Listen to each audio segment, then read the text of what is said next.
What's up, everybody? Happy Wednesday. Hope all you're having a great day so far.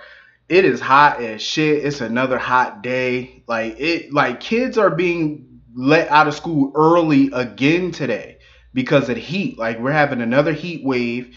It's hot as shit. I got my AC turned off right now because I hate having it on when I'm recording because it gets too loud after a minute. So I don't like having it on. So I gotta sweat this one out. Until I get finished. I love the first day of school. You wanna know why? Because 7 o'clock in the morning I get to hear all the neighborhood kids and stuff. They're outside.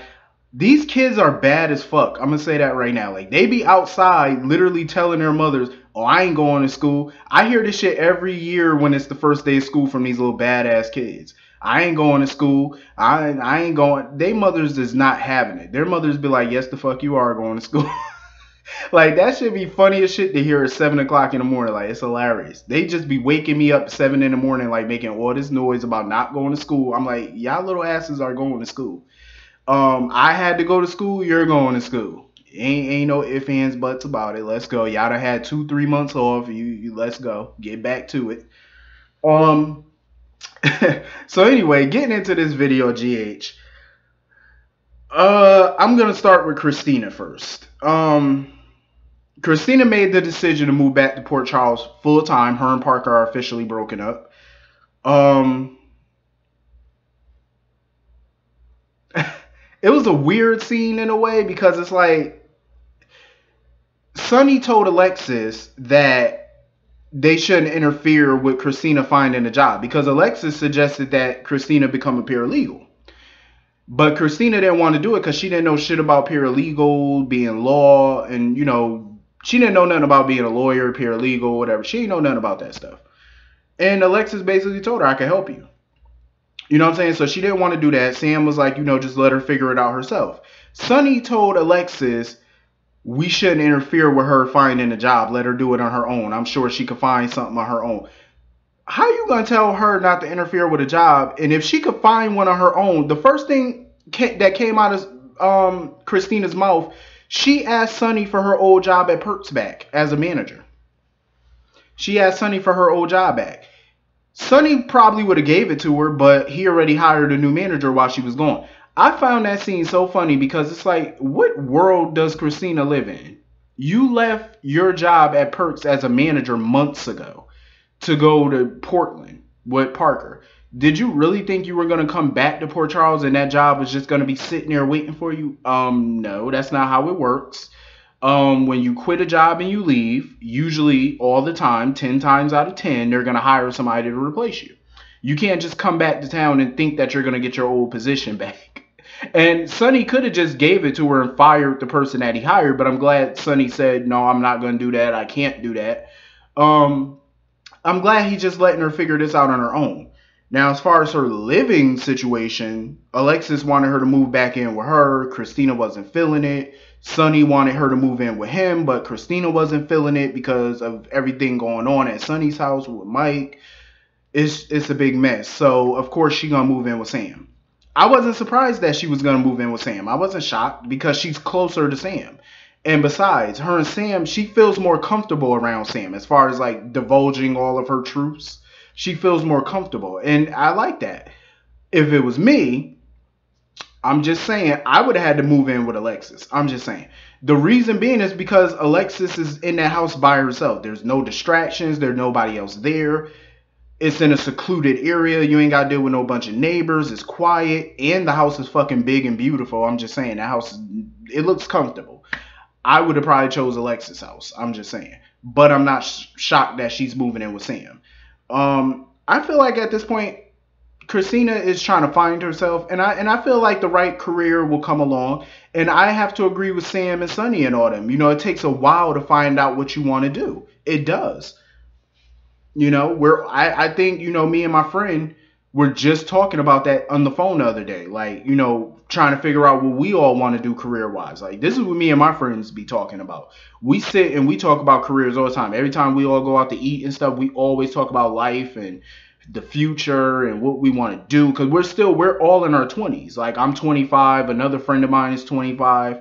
Another friend is like 23. we're all still figuring that out while we're making money. You know, we're all making money, but we're still trying to figure out what we want to do, like as far as our future, our careers.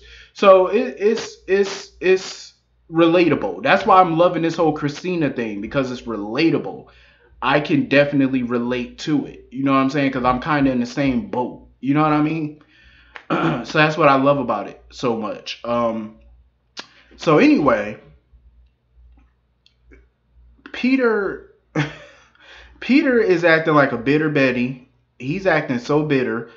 I Let me tell you something. I can sympathize with Peter. I understand where Peter's coming from as far as Anna is concerned.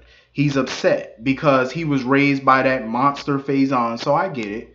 You know, you're upset because you felt your mother just abandoned you. You know what I'm saying? So there's a lot of residual anger there. I get that. What I don't like is he thinks that Anna, you know, was cool and okay with him living with Faison. Because that's not what it was. Anna thought that her son was going to go to a great home, which at the time he did. He did go to a great home. Valentine, dumbass, was the one that took him out that home and put him with Faison. You know what I'm saying? So you can't blame Anna for that. You know what I'm saying? I understand his anger towards her because he feels she abandoned him. And he's, of course, upset with Faison for, I mean, not Faison, but Valentine for handing him the Faison. But he's upset with his mother for just flat out giving him up like that. You know what I'm saying? So I can understand his anger, but to just banish her from your life without wanting to understand her or get to know her or understand why she left you, you know what I'm saying? Like, I just feel like at this point, he's just being bitter. You know, you got to work through shit. You can't just always shut people out all the time without understanding their point of view. You know what I'm saying? Or even listening to their point of view. You know, you can't just do that. I mean, it's obvious that it's going to take time for him to come around to her and stuff like that, and want to be cool with her and stuff like that. It's going to take some time. And I'm glad Anna didn't push or nothing like that. She understood where he was coming from. She was like, okay, you know, anytime you need anything, just come to me. I'll help you, whatever. You know, it's going to take a while for them to resolve that relationship. I am happy though, because even though one relationship didn't get resolved or didn't find any type of reconciliation, another relationship is heading towards reconciliation. Chase and Finn.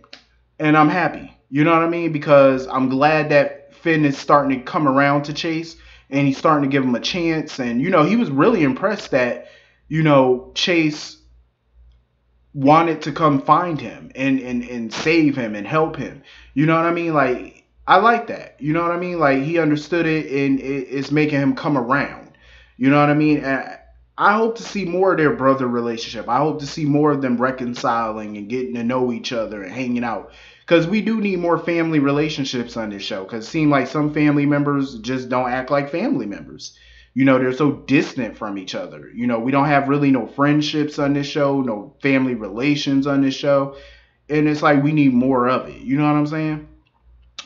Everything ain't gonna be peaches and cream all the time, you know what I'm saying? But we need something here and there. So anyway, moving on from that. This whole Oscar situation is sad. This whole thing is sad. He thinks that he just passed out from low blood sugar. And this boy got an inoperable brain tumor. I said, wow. Wow. I felt so bad for Oscar. I felt so bad for Drew and Kim. But again, Kim was kind of irritating me today a little bit because she kept telling Drew, oh, there's nothing you can do or whatever. Even if there's nothing he can do, there is things he can do. You know what I'm saying? Just he might not be able to cure what's wrong with their son, but there are things he can do to help their son. You know what I'm saying? Like cope with it and stuff. But what irritated me the most about Kim today was she said she didn't want to tell Oscar about his condition until it was necessary. I said, what? What do you mean necessary? The boy has an inoperable brain tumor. He's dying. When is it going to be necessary for you to tell him? When he's damn near on his deathbed? Like, you have to tell him. But I sympathize with her because it doesn't matter when she tells him because it's not going to be easy. I mean, how do you go up to your only son, period, your child, and tell them, they're not gonna make it to adulthood. How do you tell them that? You know what I'm saying? So I can sympathize with her on that, because no parent should have to bury their child. No parent, especially not this early. This boy ain't never gonna get to go to his prom. He ain't never gonna get to get married. He ain't gonna get to start a career. He's, she's not gonna have any grandchildren. He's not gonna have any children. It's sad, to think about it. It's really, really sad to come to that conclusion. And I agree with Drew. Drew was like, you know what? For however long we have him, we need to make sure he lives his best life. We can give him the best life that we can give him. And I applauded that, because I said that's all you can do at this point. And it's sad that Kim had to live with this for 2 years by herself. She had to deal with this. I mean, like I said, I agree with Drew, though. I feel like they should tell him, break it to him, because he should know. You know what I mean? So that way he can come to terms with it. He can accept it. You don't want to wait till late to tell. You know what I'm saying? Because he's going to know eventually something wrong with him. Because that illness is really going to kick into high gear later. But, Kim doesn't know when he's going to pass away. She said it could be a few months. It could be even a year. But I feel like you have to tell him at least within the next few days. You know what I'm saying? So that way he can prepare. Because you have to, get him to come to terms with it. Let him cry it out, because I'm pretty sure he's going to be emotional.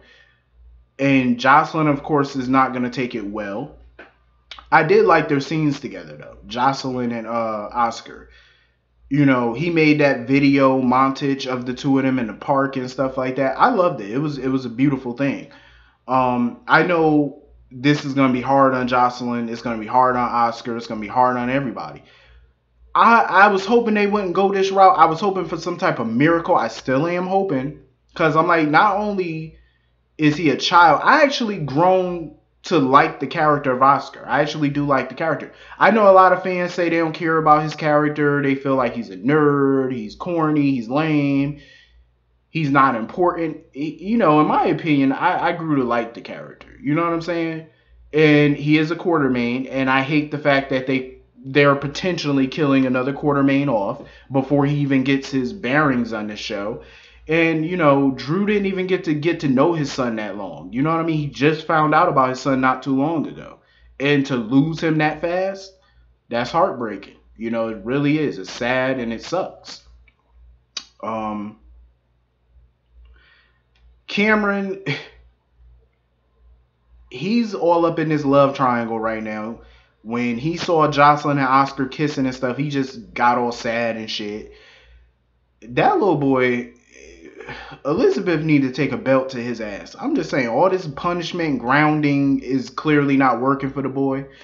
I mean, I understand she gave him a hug and stuff like that, because maybe some of these kids need a role model. They need a hug or something. But for Cameron, I feel like he needs drastic measures. He needs an ass whooping. I'm just saying. I mean, I'm keeping it 100. I'm just keeping it real. He needs a good old-fashioned ass whooping. Take him to the woodshed. You know what I'm saying? Like, that's what he needs. That's just my honest opinion. Call it what you want. But he did break curfew. I mean, not curfew, but he did hang out with Jocelyn at the park while he's on punishment. And she added to the punishment. I did like how she added to the punishment. But I'm like, you should have added a belt to the punishment. I'm just saying. Because clearly, he broke your rules. And you should have just busted ass. I'm just saying. Like, you should have just took an extension cord or something to him. I'm trying to find something right now. But yeah.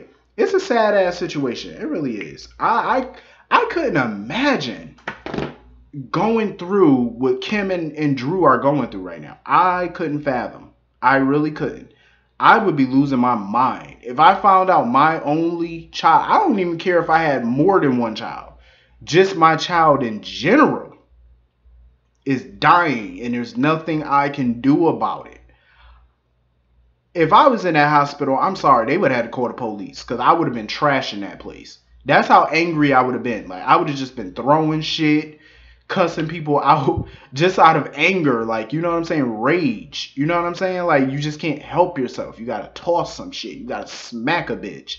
Just get it all out. Like, you might even have to just do a Mike Tyson and bite a bitch ear or something. I'm just saying, like, that. Like, how do you fathom that? How do you, your child that you raised for 15 years may no longer be here in days. He might have days, he might have weeks, months, a year. I don't think he's gonna go past a year with a brain tumor. Um, but when you're dealing with something like this, you just basically have to pray and make every day count. That's the best you can do. Pray and make every day count. That's all you can do.